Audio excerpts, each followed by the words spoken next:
എന്തായാലും big boss കഴിഞ്ഞിട്ടും big ബോസിന്റെ കണ്ടന്റിന് വേണ്ടിയിട്ട് യാതൊരു കുറവുമില്ല. കണ്ടന്റ് ഇങ്ങനെ കണ്ടസ്റ്റൻസ് വാരി വാരി വാരി വെതറിക്കൊണ്ടിരിക്കുകയാണ്. ഇപ്പം എഗെയിൻ RJ ബിൻസി ആൻഡ് എന്താ പറയാ അപ്പാന ശരത്ത് പിന്നെയും എയറിൽ കയറിയിരിക്കുകയാണ്. എല്ലാവരും ആ വീഡിയോ കണ്ടിട്ടുണ്ടാവും. എന്നാലും നമുക്ക് ഒന്ന് നോക്കിയിട്ട് വരാം അല്ലേ. കൈന്റെ മേൽ അപ്പാൻ പിടിക്കുന്നു, പിന്നെ കൈ വിടുന്നു. അപ്പൊ അതൊക്കെ ഒരു പ്രേക്ഷകൻ എന്ന നിലയിൽ കാണുമ്പോൾ എനിക്ക് ടു ബി ഹോണസ്റ്റ് ഒരു അതിര് വിടുന്നതായിട്ട് തോന്നിയിട്ടുണ്ടായിരുന്നു. അതാണ് നമ്മുടെ സംശയം. അത് തന്നെയാണ് പ്രേക്ഷകരായിട്ടുള്ള എല്ലാവരുടെയും സംശയം. ഇത് തന്നെയായിരുന്നു. അതായത് ഈ ഒരു RJ ബിൻസിന്റെയും അപ്പാന ശരത്തിന്റെയും കാര്യങ്ങള് ബിഗ് ബോസിൽ നടക്കുമ്പോൾ പ്രേക്ഷകരായിട്ടിരുന്ന എല്ലാവരുടെയും മനസ്സിലെ ഡൗട്ടാണ് ഇപ്പം ഈ ഒരു മസ്താനി ഇതിൽ ചോദിച്ചതായിട്ട് നമ്മൾ കാണുന്നത്. അപ്പം അതിന് കൊടുത്ത മറുപടി ഒന്ന് കേട്ട് നോക്ക് നിങ്ങള്. അപ്പം ഇങ്ങനെ വെച്ചിരിക്കുന്ന കൈന്റെ മേൽ അപ്പാൻ പിടിക്കുന്നു, പിന്നെ കൈ വിടുന്നു. അപ്പൊ അതൊക്കെ ഒരു പ്രേക്ഷകൻ എന്ന നിലയിൽ കാണുമ്പോൾ എനിക്ക് ടു ബി ഹോണസ്റ്റ് ഒരു അതിര് വിടുന്നതായിട്ട് തോന്നിയിട്ടുണ്ടായിരുന്നു. അത് എന്നോട് ചോദിക്കുമ്പോൾ തന്നെ ഞാൻ പറയുന്നുണ്ട് അപ്പാനി എനിക്ക് എന്റെ ചാച്ചനെ പോലെയാണെന്ന്. ചാച്ചൻ മീൻസ് ഒന്നെങ്കിൽ ഫാദർ ഇല്ലെങ്കിൽ ബ്രദർ. ഒരു ഫാദറിനോടും ബ്രദറിനോടും കാണിക്കുന്ന റിലേഷൻഷിപ്പ് ആണോ നിങ്ങൾ ഈ വീഡിയോയിൽ കാണിക്കുന്നത്? ആ വീഡിയോ ഒന്ന് കണ്ടു നോക്കൂ. എല്ലാവരും കണ്ടിട്ടുണ്ടാവും. എന്തായാലും ഒന്നും കൂടി കണ്ടു നോക്കാം. ഞാൻ പറയുന്നത് അപ്പാനി എനിക്ക് എന്റെ ചാച്ചനെ പോലെയാണ്. ഭയങ്കര കൂളായിട്ടുള്ളൊരു ഫ്രണ്ട്ഷിപ്പ് മാത്രമായിരുന്നു. കണ്ടോ, എത്ര പേർക്ക് തോന്നുന്നുണ്ട് ഇത് ഒരു ചാച്ചനോടുള്ള അല്ലെങ്കിൽ ഒരു ബ്രദർലി ഫീലിലുള്ള ഒരു ടച്ചാണ് ഇത് എന്നുള്ളത്?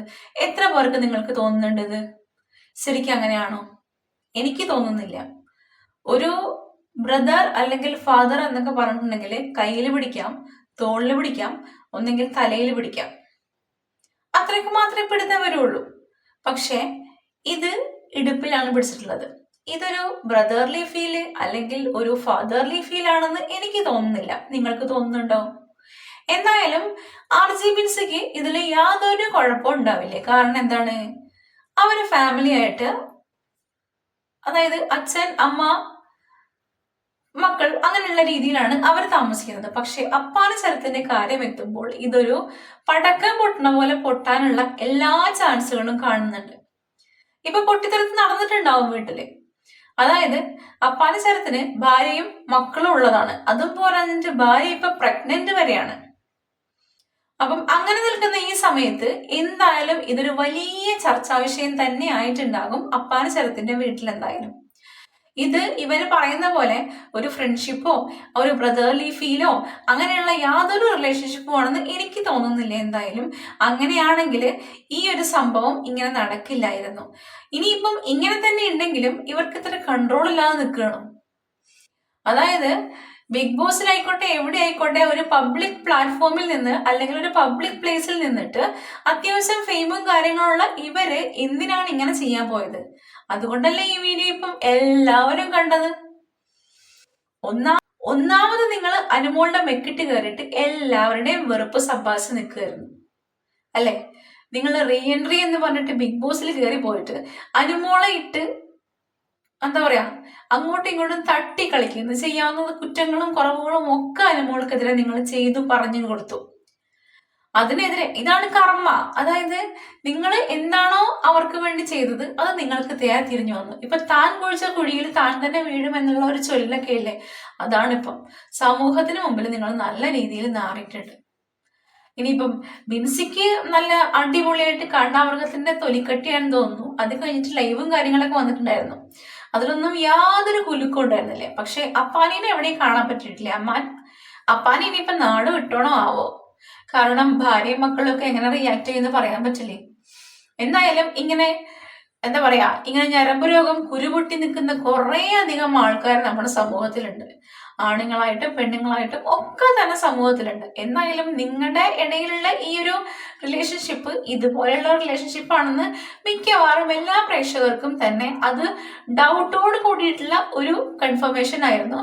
പക്ഷെ ഇപ്പൊ അത് കൺഫേം ആയിട്ടുണ്ടാവുക ഏകദേശം. എന്തായാലും എന്താ പറയാ നല്ല രീതിയിൽ നിങ്ങൾ പബ്ലിസിറ്റി ബിഗ് ബോസിൽ നിന്ന് ഇറങ്ങിയിട്ട് കിട്ടിയില്ലെങ്കിലും എന്നാലും നെഗറ്റീവ് പബ്ലിസിറ്റി ആയിട്ടുണ്ട് എന്തായാലും. അപ്പം പക്ഷെ ബിഗ് ബോസിനുള്ളിൽ കയറിയിട്ട് നെഗറ്റീവ് മാറിയിട്ട് അത് ജീവിതം അടിച്ചു പൊളിച്ച് നിൽക്കുന്ന വേറൊരാൾ നമ്മുടെ സമൂഹത്തിലുണ്ട്, രേണു സുധി. എന്താ അല്ലേ, ആള് ദുബായിലൊക്കെ പോയിട്ട് നല്ല അടിപൊളിയായിട്ട് പാട്ടൊക്കെ പാടുന്നുണ്ടായിരുന്നു. എല്ലാരും വീഡിയോ കണ്ടിട്ടുണ്ടാവും.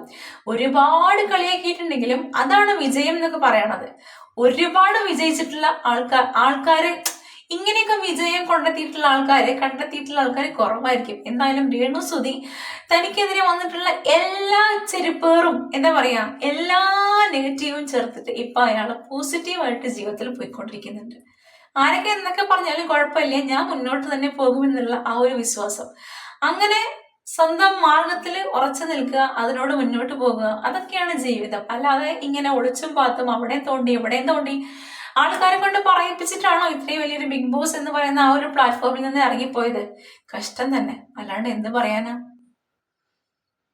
എന്തായാലും എന്റെ ചാനലിലെ വീഡിയോസ് ഒക്കെ ആദ്യമായിട്ട് കാണുന്ന ആൾക്കാരാണെങ്കിൽ എന്റെ ചാനൽ ഒന്ന് കയറി നോക്കിയിട്ട് വീഡിയോസ് ഒക്കെ ഇഷ്ടപ്പെടുകയാണെങ്കിൽ ചാനൽ ഒന്ന് സബ്സ്ക്രൈബ് ചെയ്യാനും സപ്പോർട്ട് ചെയ്യാനും മറക്കരുത്. അപ്പം എന്തായാലും പുതിയൊരു വീഡിയോ ആയിട്ട് കാണുന്നതായിരിക്കും. ബൈ.